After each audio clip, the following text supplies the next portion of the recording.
Hi, I'm Nicola. I was born and raised here in Hong Kong, and I've been attending Shaolin Church for over 20 years. Okay, so I actually grew up in a Christian family. My parents are very strong Christians, and they raised me with Christian values. So I went to Sunday school knowing all the answers to the questions. I was the good kid who would do what others told me to do. But it wasn't until I was around 7 or 8 that I realized this idea of God, it was more like knowing someone through a textbook, like reading about him, but not really knowing that person. It also started me on this journey of questioning why I did things that I did. Like, why did I want to be a good child? I didn't know who I was doing it for. Was it only for the sake of other people? Or was it for the sake of just feeling good about myself? So so that was a tougher time for me. And until I was about 10 or 11, that my mom brought me to this Christian conference where the speaker, I don't remember exactly what he said, but I remember he was talking about who the Holy Spirit was and the gift of tongues.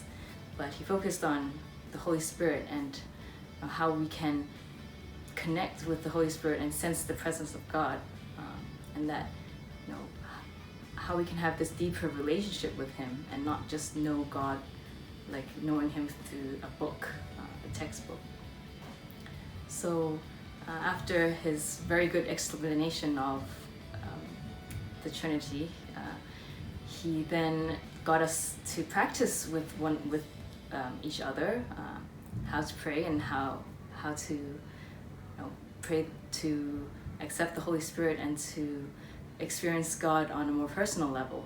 So if you don't try, you will never know, right? So I was actually paired with an older lady, an auntie.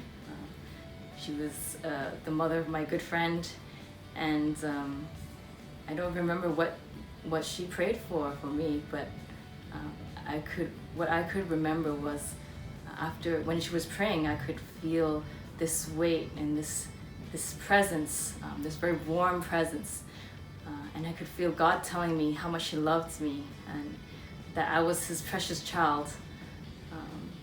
And at that point I just broke down crying, and I was just so touched at that point, and the auntie was crying as well, and so we were just crying and hugging each other. But after that moment, I could really sense God and be friends with him, and not just know him as an idea or as a thought, but talk to him and share my troubles, share my joys with him. And then also I found a purpose behind what it means to serve him, what it means to glorify his name, even in the little things that I do, whether at school or whether in my relationships. That's my testimony. Thanks for listening.